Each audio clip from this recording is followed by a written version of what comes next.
Today we are going to discuss KVPY 2016 paper stream essay. The chemistry questions start from question number 31. The question is 1 mole of one of the sodium salt listed below having carbon content close to 14.3% produces 1 mole of carbon dioxide upon heating. Atomic mass दे रखे हैं sodium का, hydrogen का, carbon का और oxygen. अब हमें उस साल्ट को आइडेंटिफाई करना है।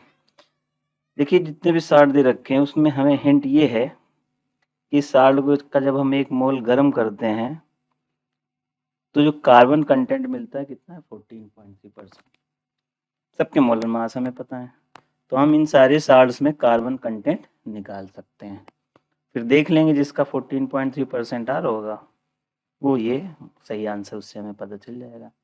तो सबसे पहले हम ए ऑप्शन को चेक करते हैं, इसमें कार्बन परसेंटेज निकालते हैं। C2H5CON दे रखा है, तो इसका जो मोलर मास होता है ये होता है 96 और कार्बन के कितने एटम है 2 और 3 कार्बन एटम इंटू 12, कार्बन का कितना होता है 12 इंटू 100 कर दें, तो इससे हमें कार्बन कंटेंट मिल गया 37.5%। बी ऑप्शन में चेक कर लेते हैं। इसी तरह से बी ऑप्शन में देखें तो परसेंटेज ऑफ कार्बन निकाल लें। सोडियम बाइकार्बोनेट का मोलर मास होता है 84, कार्बन के एटम कितने 1 इंटू 12 इंटू 100, तो ये हमारा आ जाएगा 14.3% के अप्रॉक्स। अब हमें ये दोनों, इसके आगे हमें मेहनत करने की ज़रूरत नहीं, ये एलिमिनेट हो गया, तो आंसर क्या होगा आपका B. So answer is B.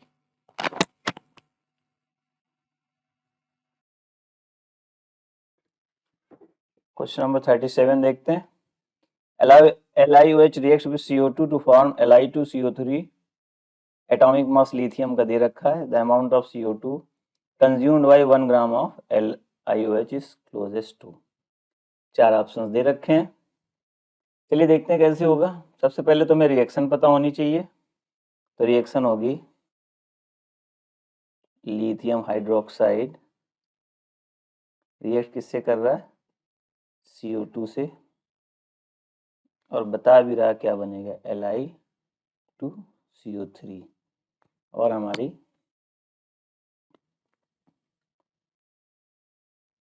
Amount of CO2 और वाटर निकलेगा। इसे हम बैलेंस कर लें, ठीक है ना। हाइड्रोजन आपके बैलेंस हो गए, ऑक्सीजन 4 है, ठीक है। अब कह रहा है CO2 कितनी कंज्यूम होगी, कितना LiOH 1 ग्राम। तो सबसे पहले हम मोल्स ऑफ LiOH निकालने, 1 gram divided by molar mass of LiOH, तो 7, ऑक्सीजन का आपका 16 और ये 24 हो गया। इतने मोल्स LiOH के, ठीक है। अब हम स्टाइक्योमेट्रिक रिलेशन से देखें तो देखिए ध्यान से कि जब 2 मोल्स इसके खर्च होंगे तो 1 मोल इसका आपका खर्च हो रहा है, ठीक है। यानी कि इसके 1/24 मोल्स के लिए इसके कितने चाहिए 1/48 मोल्स ऑफ CO2 रिक्वायर्ड निकाल सकते हैं।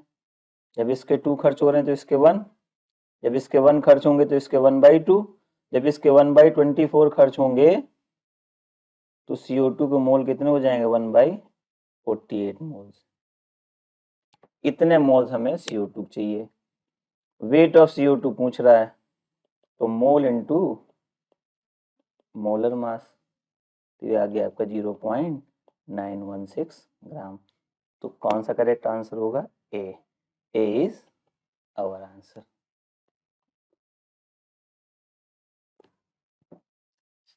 Let's see the question number 38. The oxidation number of sulfur is +4 in।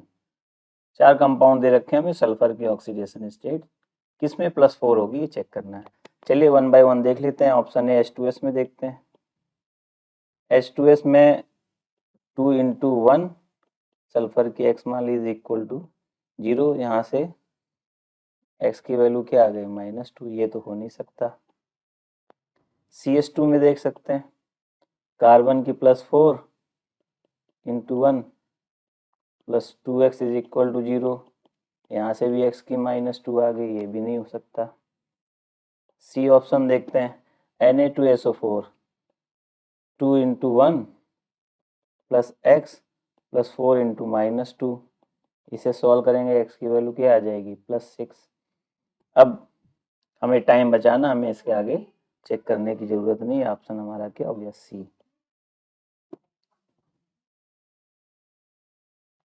Question number 39 Al2O3 reacts with, देखिए बच्चों Al2O3 क्या आपका एम्फोटेरिक ऑक्साइड है, बस यही इसकी इंपॉर्टेंट चीज है। Al2O3 इज एन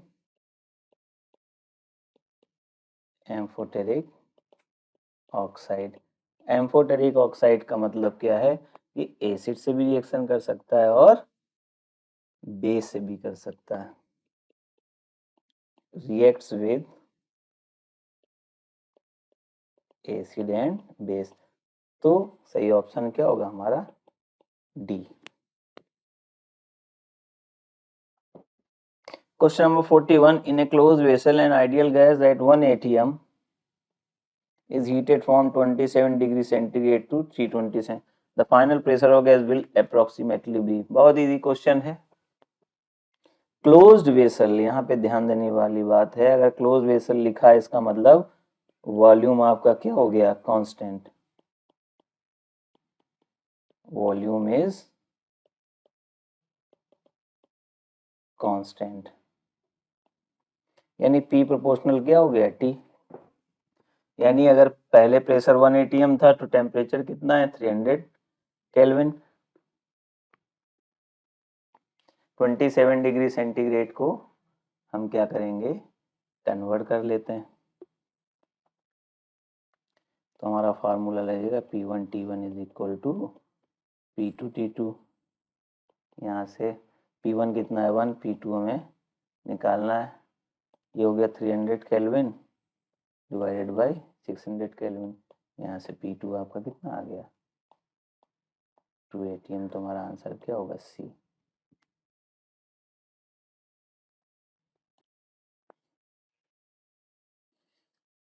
जब क्वेश्चन नंबर 42 हम देखते हैं, जब हम पीरियोडिक टेबल में लेफ्ट टू राइट मूव करेंगे तो जेड इफेक्टिव क्या है हमारा बढ़ता है और साइज क्या है हमारी घटती है। तो अब देख लीजिए लिथियम हो गया, बेरिलियम हो गया, कार्बन हो गया और नाइट्रोजन लेफ्ट टू राइट जा रहे हैं, तो जेड इफेक्टिव बढ़ेगा, साइज क्या होगी छोटी, तो एटॉमिक रेडियस का ऑर्डर क्या हो गया, सबसे कम जेड इफेक्टिव लिथियम का, तो साइज सबसे बड़ी किसकी हो जाएगी लिथियम की, तो हमारा ऑर्डर क्या हो गया ये, अरे बात समझ में। तो हमारा आंसर क्या हो जाएगा, इनमें से सबसे बड़ी एटॉमिक रेडियस किसकी होगी, जाहिर है लिथियम की, तो आंसर क्या हो गया हमारा ए। नेक्स्ट क्वेश्चन देखते हैं, question number 44 the electronic configuration which obeys Hund rule for the ground state of carbon atom is. देखिए इसका सॉल्यूशन देखें,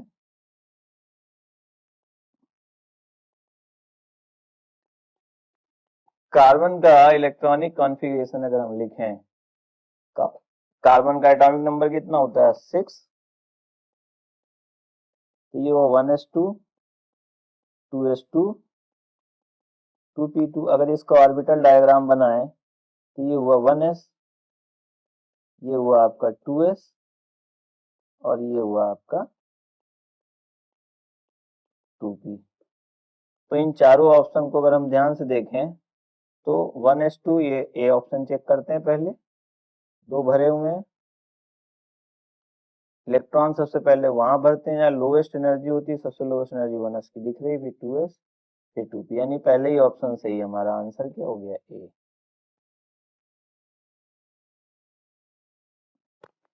क्वेश्चन नंबर 43 में हमें आइडेंटिफाई करना है इनमें से जो सेट ऑफ रिएक्शंस हैं, जो ऑप्शंस दे रखे हैं 1 2 3 4, इनमें से कौन सा रिडॉक्स रिएक्शन होगा। तो बच्चों रिडॉक्स रिएक्शन होता क्या है, इन रिडॉक्स रिएक्शन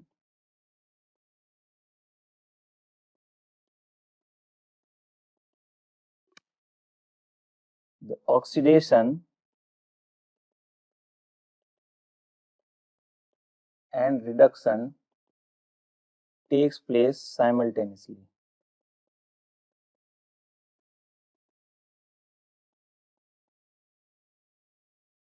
यानी ऑक्सीडेशन नंबर किसी एलिमेंट का कम होगा और दूसरे एलिमेंट का बढ़ेगा। Oxidation number increase of an element as well as decrease of elements।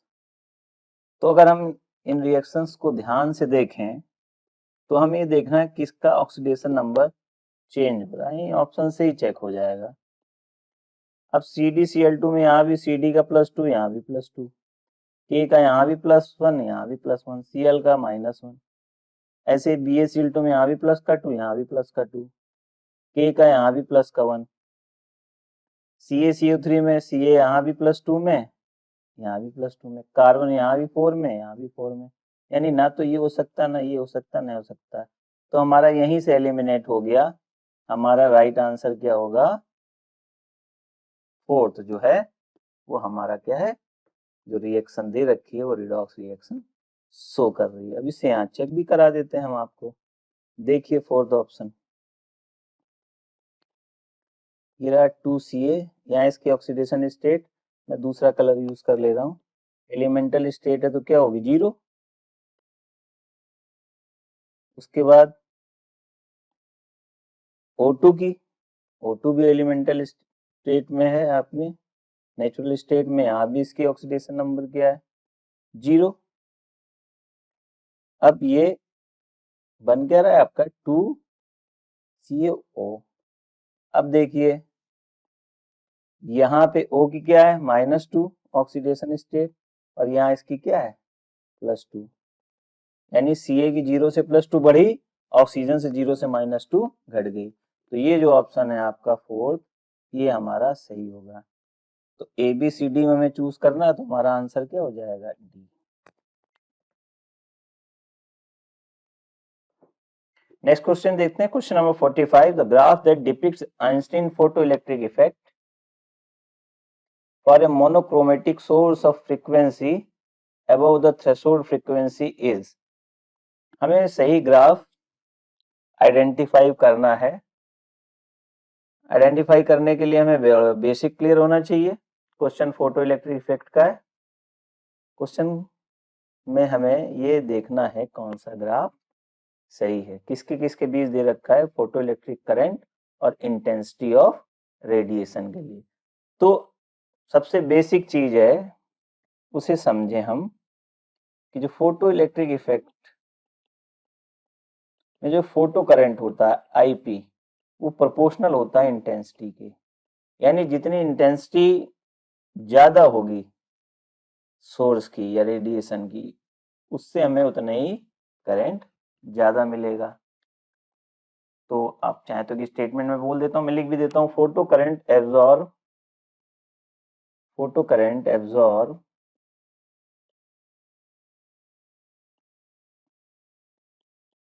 Photo current absorb above threshold frequency and directly proportional to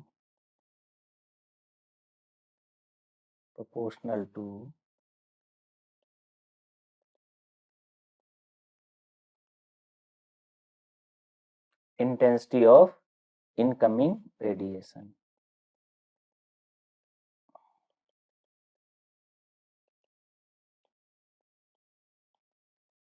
ये थंब रूल है फोटो इलेक्ट्रिक करंट के लिए।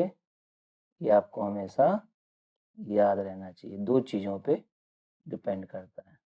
पहले तो फ्रीक्वेंसी इतनी ज़्यादा होगी, मेटल से इलेक्ट्रॉन निकल आए, ये रहा मान लीजिए मेटल, ये इंटेंसिटी बीम है, तो इलेक्ट्रॉन पहले निकल के बाहर आए, फिर जितना एक्स्ट्रा होगा उससे इसकी काइनेटिक एनर्जी आ जाएगी, जितनी इंटेंसिटी ज़्यादा होगी उतने हमें नंबर ऑफ फोटो इलेक्ट्रॉन ज़्यादा मिलेंगे, जब नंबर ऑफ फोटो इलेक्ट्रॉन ज़्यादा मिलेंगे तो हमें करंट ज़्यादा मिलेगा।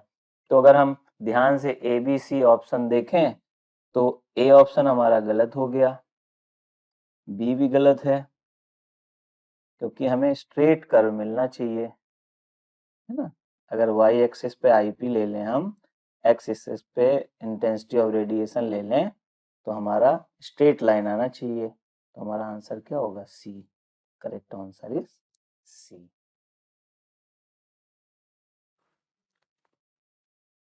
So we move toward the next question, question number 73। ये क्वेश्चन आपका थर्मोकेमिस्ट्री का है।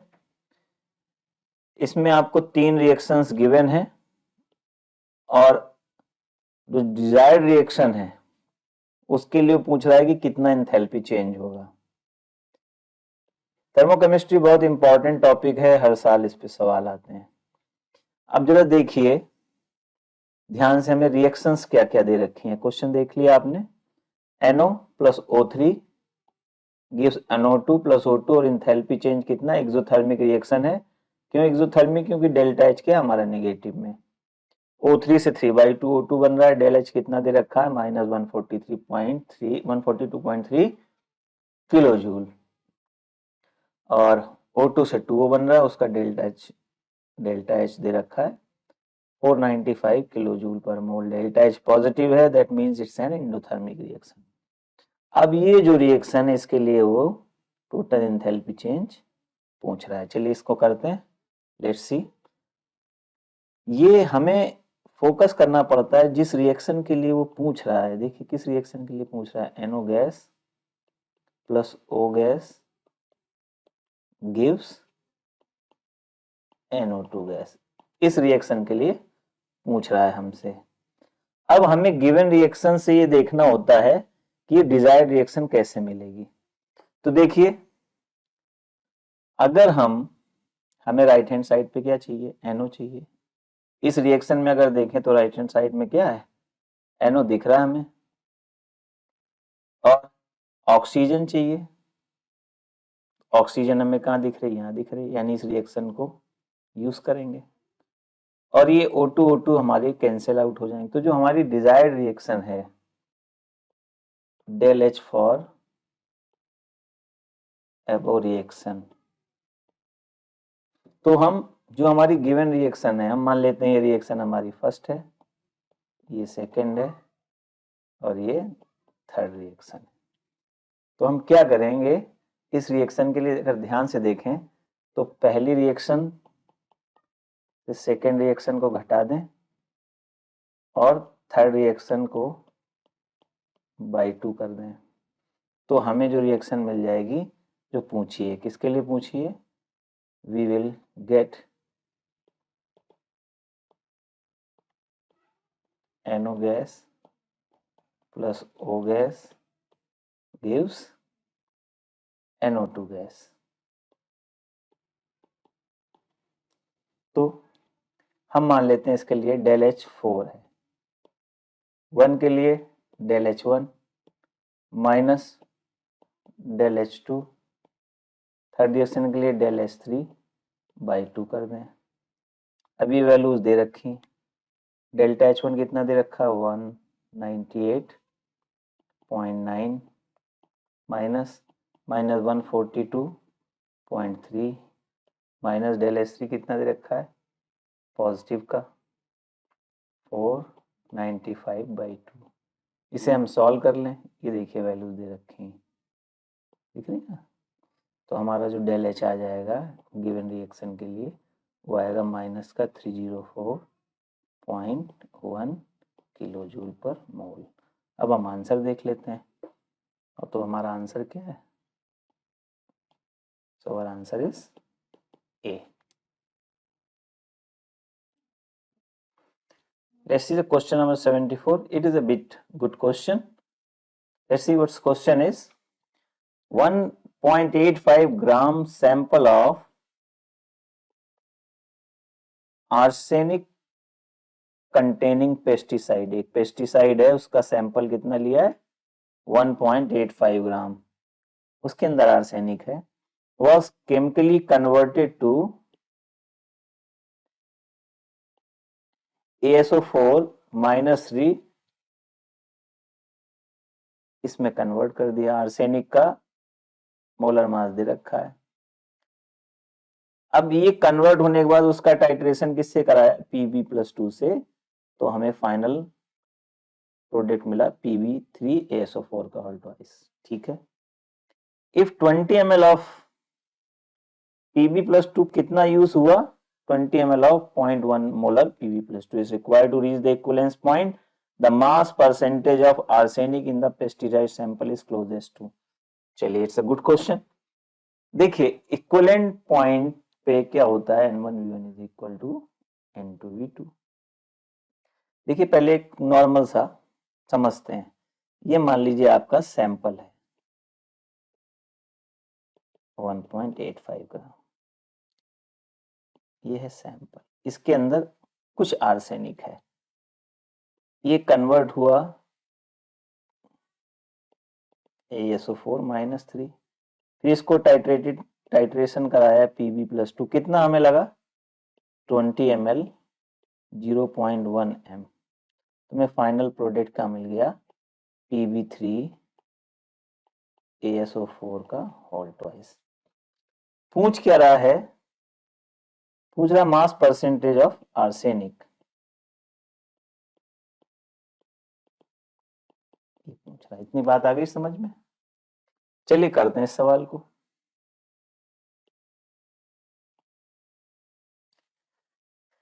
सबसे पहले तो रिएक्शन लिख लेते हैं, ASO4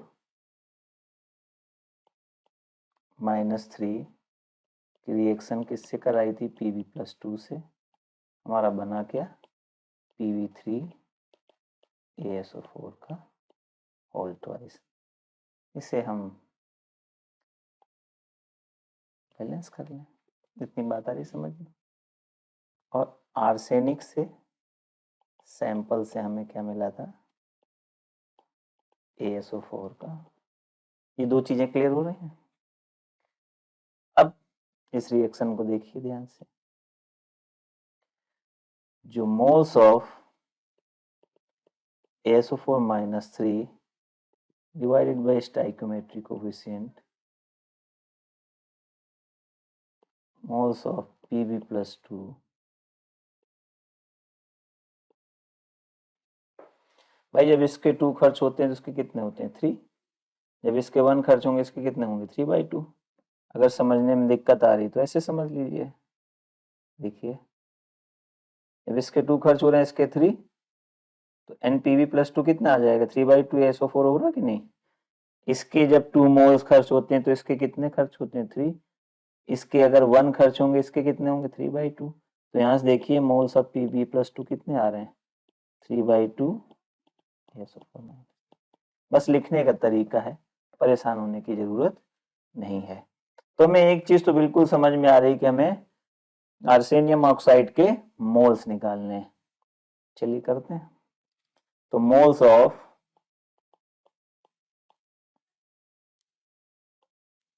निकाल लें 2/3 0.1 m इंटू 20 इंटू 10⁻³ अब आपको लग रहा है ये कहां से आ गया, देखिए molarity into volume, molarity is equal to क्या होता है, hello, molarity is equal to the moles upon volume, तो मोल इज इक्वल टू क्या हो जाएगा मोलरिटी इंटू वॉल्यूम।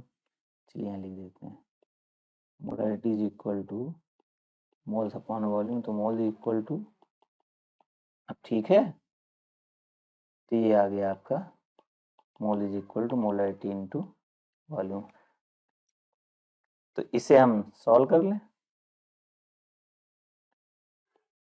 इससे हम आर्सेनिक के मोल निकाल सकते हैं। एक बार इसके मोल पता चल गए, अगर हमें इसके मोल पता चल गए तो हम फिर आर्सेनिक के मोल निकाल लेंगे। तो ये हमारी वैल्यू आ गई 2 × 2, ये हो गया 2 4/3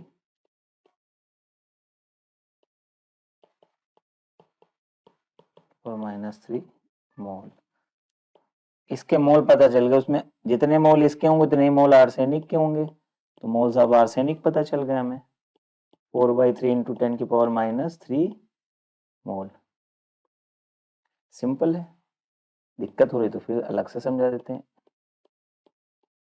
इसके हमें मोल पता चल गए टोटल के, मान लीजिए x मोल है, तो अगर इस पूरे के x मोल है, इस कंपाउंड के अंदर आर्सेनिक कितना बनी तो है, तो अगर इसके 1 मोल होंगे तो इसके 1 मोल, अगर इसके x मोल है तो इसके कितने होंगे x मोल, अगर इसके 4/3 × 10⁻³ मोल है तो इसके भी कितने हो जाएंगे 4/3 × 10⁻³ मोल।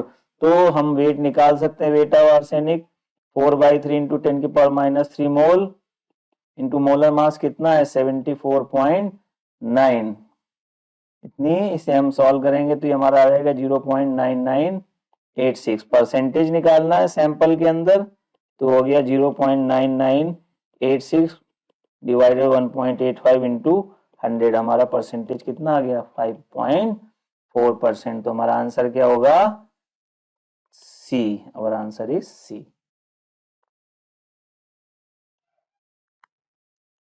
क्वेश्चन नंबर 75 देखते हैं। When treated with concentrated HCl, MnO2 yields as gas X, which further reacts with calcium hydroxide to generate a white solid Y. The solid Y reacts with dilute HCl to produce the same gas X. The solid Y is. Salt analysis का question है, inorganic chemistry का देखते हैं। पहले तो हम MnO2 की HCl से रिएक्शन करा लेते हैं, चलिए कराते हैं। MnO2 प्लस HCl, हमें पता हमारा क्या क्या बनेगा, MnCl2 बनता है, Cl2 बनता है और H2 बनता है। इसे बैलेंस कर लेते हैं, करेक्ट। अब वो कह रहा है जो गैस लिबरेट हुई है वो किससे रिएक्शन करती है, कैल्शियम हाइड्रोक्साइड से। ये हमारी गैस लिबरेट हो रही है, Cl2 react with calcium hydroxide, हमारा क्या बनेगा कैल्शियम क्लोराइड। यही व्हाइट कलर का मिल रहा है, व्हाइट कलर का एक चीज और भी होती है CaOCl भी, लेकिन आगे देखते हैं, प्लस 2H2O। अब वो कह रहा है कि जो व्हाइट सॉलिड मिला है वो रिएक्ट करेगा डाइल्यूट HCl से, ये है CaOCl2। CaOCl2 को लिखने का तरीका है CaOCl और Cl, इसमें दोनों क्लोरीन की ऑक्सीडेशन स्टेट अलग अलग होती है। इसकी रिएक्शन हुई, किससे करा रहा है, dilute HCl to produce the same gas, यानी फिर Cl2 बनाना है, फिर डाइल्यूट HCl से रिएक्शन करा दी तो हमें सेम गैस दोबारा मिल जाएगी।